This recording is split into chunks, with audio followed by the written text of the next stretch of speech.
Христос посреди нас, братья и сестры.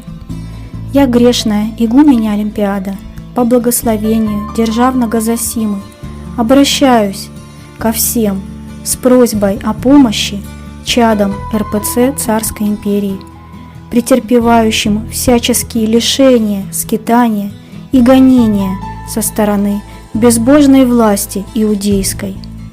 Обращаюсь к тем людям, кто понимает, что происходит сейчас на территории Триединой Руси и во всем мире в целом. Обращаюсь ко всем, кто видит, как действует лукаво и подло и хитро эта иудейская власть по всему миру, кто это видит, чувствует и понимает всю ложь этого, но еще пока что сам не смог для себя решить какие-то проблемы и каким образом ему выйти из этой системы, но сердце его неравнодушно ко всему происходящему в мире. Исходя из этой боли сердечной, он желал бы помочь тем людям, которые уже на пути или вышли из этой сатанинской системы и терпят гонения от нее. Некоторые люди пользуются такими моментами, чтобы осудить тех, кто просит помощь. Но давайте посмотрим с вами примеры из церкви православной. К примеру, когда жена императора помогала, мы знаем множество примеров, когда из действующей языческой армии люди, которые понимали, сердце их чувствовало, что происходит, или просто хотя бы по совести помогали тем христианам, которые терпели какие-то гонения или заключения. Когда я еще была в миру, видела несоответствие такое, что люди, они подходят к иконам святых, людей, которые претерпевали какие-то лишения ради Господа. И эти же люди, которые вроде бы как на словах и видимо на показ признавали их святыми, эти же люди осуждали других людей православных, которые поступали подобно этим святым, подражая их житию. И такого несоответствия сейчас можно много встретить, к сожалению. Сердца у людей огрубели. Например, мы говорим о том, что кто-то был святым, и читаем житие, и говорим, что вот как он добре поступал, что он навещал в темнице заключенных, помогал им, перевязывал раны, приносил им какую-то еду, одежду. А сейчас, когда люди также претерпевают узы темничные за Христа, и если кто-то им придет и поможет, они говорят, вот, они помогают преступникам, они помогают врагам народа, врагам государства. Подумайте, те люди, которые терпели какие-то страдания, к примеру, в темнице за Христа, подумайте, ведь они были обычными людьми, они жили обычной жизнью, такой же, как мы с вами. У них, может быть, были дети, семья, может быть, была какая-то профессия. И вот в какой-то момент их жизни Господь поставил их перед выбором. Они почувствовали сердцем и исповедали Господа. К примеру, их за это посадили в темницу, или повели на казнь, или им пришлось оставить свой дом, своих детей, или лишиться имущества, а иначе бы они предали Господа. Вспомните святую Олимпиаду, которая была царского рода, воспитывалась в богатой семье, благочестивыми людьми, у которой было богатое имущество, но она, кроме того, что всего этого лишилась, еще была многожды судима и оклеветана за то, что не желала предавать Господа и не желала предавать своего духовного отца. Но сейчас мы говорим об этом как о святости, а когда рядом с нами люди вынуждены поступать так же, да, они не святые, они обычные люди, они просто не хотят также предавать Господа. Но сами подумайте, ведь эти люди, вспомните, как святой Ванифатий, по-моему, если я грешно не ошибаюсь, память которого празднуется 1 января, каким он был человеком. Да, он был верующий во Христа, но он был слаб и немощен, подвержен своим страстям каким-то блудным. И когда его хозяйка послала его привести мощи святого, и он поехал за ними, за этими мощами, найти какие-то мощи святого, Господь так управил, что он оказался свидетелем казни христиан, и это его так потрясло, и он воспользовался этим моментом, этим выбором, что ему Господь дает, и исповедал Господа, и принял также казнь, и оказался сам этими мощами, его тело оказалось этими мощами, и хозяйки привезли его тело уже в виде мощей святого. Вот как удивительно, братья и сестры. Это о чем говорит нам подобные случаи, о том, что люди многие, которые признаны святыми, конечно, кто-то с детства жил благочестивой жизнью, но многие из них жили обычной жизнью, обычной. Просто в их сердце была любовь к Господу и нежелание Его предавать. И в какой-то момент им пришлось сделать этот выбор. И сколько мы знаем примеров помощи от людей, которые были, скажем так, были язычниками, да, были, например, на службе у языческой этой власти, были приближенными к императору язычнику, который же и казнил этих людей. Сколько мы знаем таких примеров, да, когда либо жена, либо родственники какие-то, либо самые приближенные его военачальники принимали сторону этих христиан и исповедовали Бога христианского и принимали тоже мученичество. Но многие из них, прежде чем исповедать, многие из них помогали им, понимая, чувствуя сердцем, что им совесть так подсказывала, что так правильно, что им нужно помочь, что это доброе дело. Ведь мы множество примеров знаем таких, когда христианам во все времена помогали люди, которые еще не были, не то что они не были святыми даже или обычной жизнью христианами, но они даже много случаев, когда они даже христианами не являлись. Ведь помните, когда Христос рассказывал, когда у него спросили, кто ближний твой, он говорил про иудея, который пострадал от разбойников, да, и что и такие же иудеи прошли мимо, а другой, который не этого вероисповедания, он помог, да, он помог ему, и не просто помог, ведь как Христос говорит, что этот человек, который помог, он не расспрашивал, чтобы раздумывать, а достоин ли этот несчастный помощи. Он даже ничего не расспрашивал у него. Кто ты, что ты, какой ты религии, какого ты вероисповедания, и почему ты в таком виде, да. Он просто ему помог. Так просто подсказывало ему его сердце, что и совесть, что нужно помочь. Православная вера, она исповедует, что любому человеку нужно протянуть руку, любому человеку нужно помочь. Православная вера исповедует, что молиться и разделять общую трапезу запрещено с иноверцами, но чтобы помочь, нет никаких ограничений, если этот человек, любому человеку нужно помочь.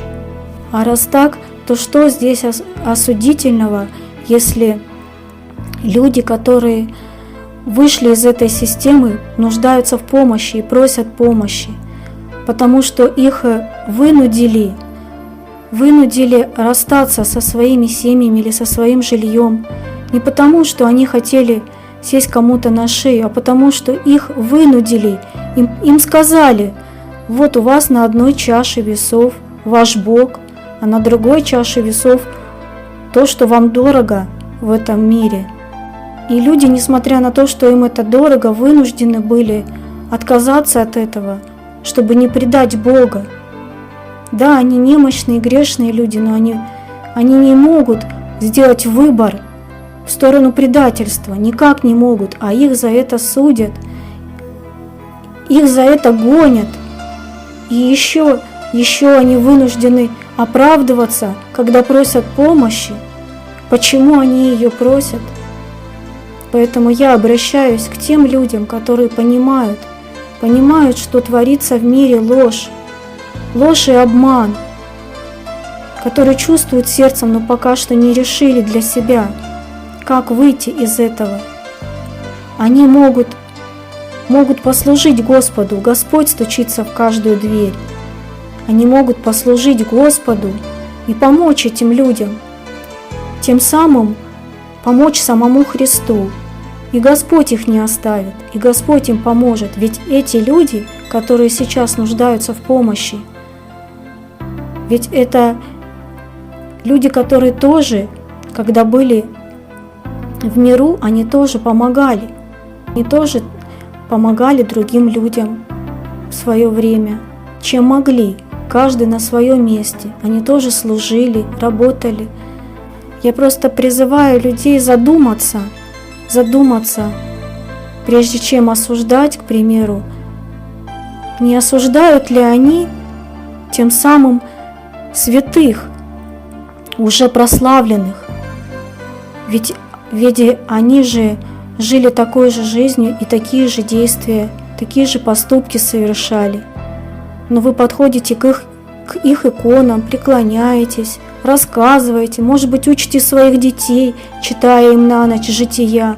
Вот, посмотрите, мои дети, как жили святые, да.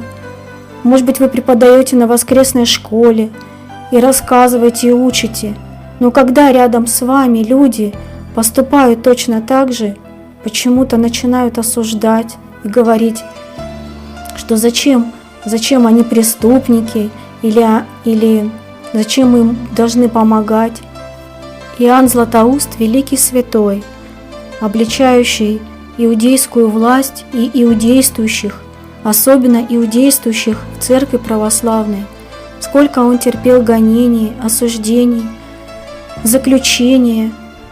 Но сейчас мы говорим о том, что он святой, а люди, которые стараются, я не говорю, что они святые, но они стараются следовать примеру святых, их житию, их за это осуждают, за это на тех говорят, что они святые, а людей, которые стараются им подражать, этим святым, осуждают за то, что они где-то что-то оставили, или если их эта действующая власть осудила.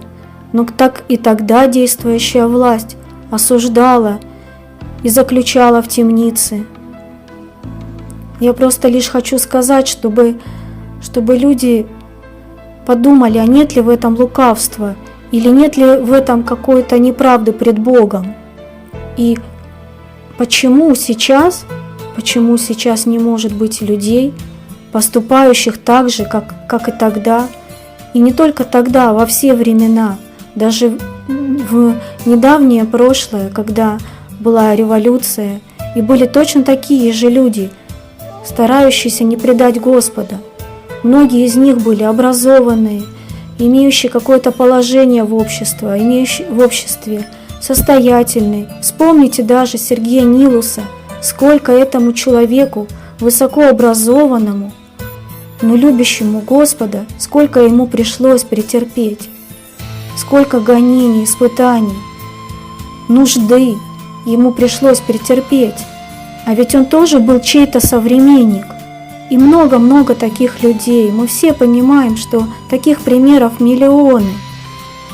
В каждое время есть какие-то свои современники такие. И рядом с вами есть такие же современники. Вот что, о чем я хочу сказать, братья и сестры. Донести своим косноязычием. Истинная церковь всегда была гонима. Но, к сожалению, об этом забыли в современном мире. И православие превращают в какое-то сплошное удовольствие, так подают эти лжепастыри, что оно должно быть таким. Но посмотрите, пожалуйста, на житие тех святых, к иконам которых вы подходите. К любому из них подойдите, посмотрите на иконы, вспомните его житие. Хоть у одного из них была праздная и спокойная жизнь. Господь всегда всех, кто его, призывал на Голгофу. Вот и эти люди, которые сейчас просят у вас помощи и нуждаются, не потому, что они от праздности какой-то вынуждены искать новое жилье, а потому что их вынуждают гонения и притеснения это делать. И на это им нужны средства. Средства на то, чтобы была возможность как-то обустроить хоть немного это жилье и переехать туда. Кто-то осудит, как и раньше, когда какие-то люди, совершенно никому не знакомые, но просто не желающие предавать Господа, совершенно никем не знаемые и не примечательные никем, сидели где-то в темнице и страдали от, например, от истекания крови, от множества ран. Кто-то сидел по домам, может быть, и осуждал их. Что они глупости творят? Сидели бы себе сейчас дома в своих семьях. Зачем все это? Зачем это все было им? Ума у них нет.